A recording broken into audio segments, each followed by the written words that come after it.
Hey guys, Eric Sargent, General Manager at Ed Martin Toyota in Noblesville, Indiana, and today we're going to show off an ARB single air compressor upgrade for a 2016 and up Tacoma. So the Tacoma comes with this insert right here. It's going to have your 110 right here, and then a little bit of a storage compartment that doesn't fit a whole lot more than bungees or ratchet straps right here.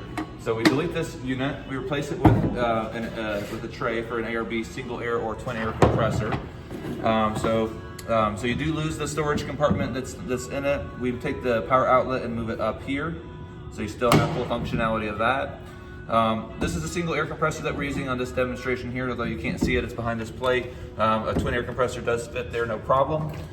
This upgrade is going to consist of 4 part numbers. It's going to have your actual ARB Tacoma tray. It's going to have the ARB pump up kit, which comes with a 20-foot or 6-meter air hose. And then it's going to also have the single air compressor or dual air compressor, and then it's also going to have a switch. So we've located the chuck right here next to the license plate.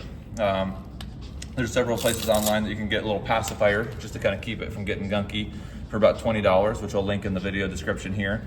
But yeah, basically just plug it in, and then to undo it, you got that right there. I'll show you, the pump up kit is actually pretty cool. Not only does it come with this nice retractable hose, but also comes with the right tool for tire air, as well as some stuff for like rafts or sports equipment, and just kind of little random inflator stuff.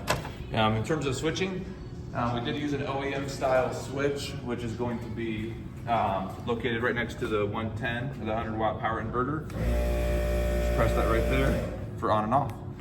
If you guys like it, we'll put a link in the comments below where you can buy it on edmartintoyota.com.